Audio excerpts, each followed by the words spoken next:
A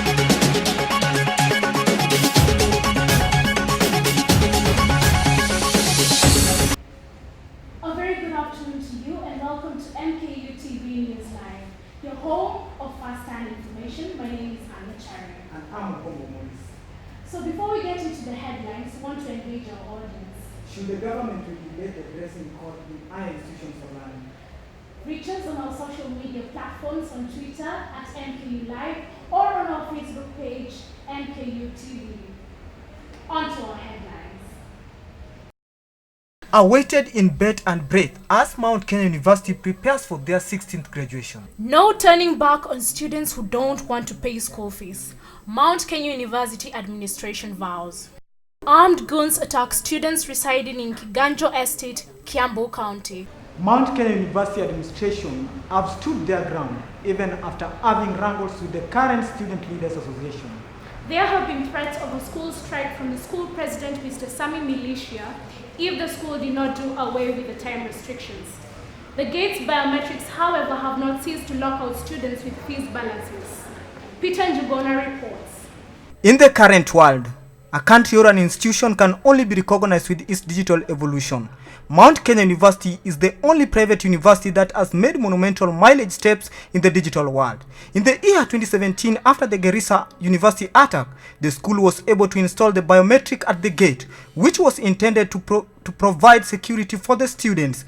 The biometric has brought a new face for the school, particularly with their students who are lamenting the machines were not only for security but also targeted them in school fees. Even before forgetting, a year later the mobile biometric machines were in class. This created a clash between the students council headed by Mkusa President Mr. Samuel Tino Militia, who blamed the administration for doing things without their consent.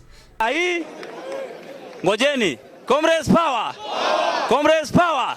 Comrades power! Comrades power! Also, what's your name? My name is David Mwangi Kirago. What do you think about the new biometric system that was implemented by the Mount Kenya Student Body Management? First of all, it have the positive and the negative effects. First of all, as you can see, it has increased the level of security. The stages cannot enter without granting the permission by the biometric. And secondly, it have a negative effect so that you can see it is hindering the students who have not paid the school fees. They cannot enter the premises without having paid the school fees. So as you can see, they may be having the cards and they cannot be able to do the cards because they cannot be allowed to enter. Yeah. Okay. Reporting MKU TV, Njuguna Peter. Mount Kenya University prepares for their 16th graduation. However, the finalists have had clearance issues arising after the school administration vowed not to entertain any student who will be having less marks to graduate. Rose Irene compiles the whole story on the ground.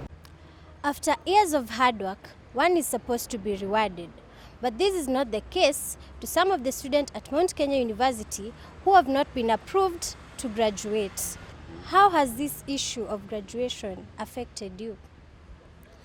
Well, as a student who is hoping to graduate, you do hear of issues whereby students are unable to graduate because of various factors. And from what I've seen, I could divide them into, the student factors and the factors regarding the school. So for the students, you'll find there are some who, for one reason or another, did not sit for their CATs or their exams, yeah? And this could be due to fees, due to the student's own decision, due to failure, but at the end of the day, one or two CATs or exams are not sat for. The other case is whereby the student does sit for all their CATs and assignments and what have you, but then these marks are not entered into the official record, yes? Therefore, when the student wants to graduate, he finds that he or she has missing marks. And unless these marks are found, the student has to go back and redo that unit in order for them to graduate, yes? Yeah. So already you can see an issue there. So basically, it can either be failure on the student's part, could be failure on the side of the school to register these marks, or it could even be due to issues with fees. But what I feel would help the students would actually be this, We do understand that a student who has done all his CATs, exams, and has all his marks enlisted cannot graduate if they have not paid their fees in full, yeah? True. But at the same time, it is these very fees that's keeping us from doing our CATs and exams. So I would just suggest that the school be more lenient in terms of paying fees, so that students, for one, can be allowed to come for class despite having a fee payment, and that students can still be able to sit for their CATs and exams just to help ease that process. Because at the end of the day, hatutoki bila kulipa. Reporting from Mount Kenya University, I'm Rose Mwende. All the students residing in Kiganjo Estate, Thika, Kiambu County are now living in fear. Cases of insecurity are on the rise, with goons constantly attacking students. Eunice Mugusu reports. Rise of insecurity along the famous Bidco Kiganjo Road has led to tension among students. The threat to life is battling up their minds, for it is not safe anymore. Students have lost their lives in that route on their way to and from school. The only cry for the MKU student is the school to be involved and increase security measures. Yes, I'm Okaya Wycliffe, one of the students in the MKU institution. Now, how will you say this? Yeah, I think 2 weeks ago, it was on a Thursday, when I was on my way from school to going home. Actually, I'm residing at Kiganjo. So on my way home, I faced 3 guys, and hao jamaa wakanisimamisha. Wakaniambia hebu tupe simu. Tulikuwa na majamaa, tulikuwa wawili actually. So they passed me, mimi nilikuwa nimetangulia. Ndio mwenzangu alikuwa mbele. Mimi wakanipita, wakashikua jamaa mwingine. Sasa kuona kimuumana nikasema aje. At least I must look for a certain way to secure myself. Sasa kujaribu kuescape, ndio niligongwa chuma ya hapa. Nikafanya nini? Nikaanguka chini. That guy came to me, akaniwekea kisu hivi, akaniambia ipo pesa. Nikamwambia bro, hapana. Sina doa, like niko na wallet lakini nina pesa. Nikatoa wallet, akaangalia akapata hakuna pesa. Akaniambia hebu simu. Nikapeana simu yangu. Actually, hatuku proceed way home. Hiyo jamaa alinisindikiza vizuri hivi akanibeba mpaka in the university clinic nikashughulikiwa ndio tukarudi home. So something I've come to realize actually. I've realized the security is at the gates, not outside here. Yeah. It's okay. As you can see, you have heard the cry of one of the students who resides from Kiganjo, and they are hoping the school will help in solving the insecurity matter. Reporting from Bidco, I'm Eunice Mugusu. We had earlier asked you, should the government regulate the dressing code in higher learning institutions? And here are some of the comments.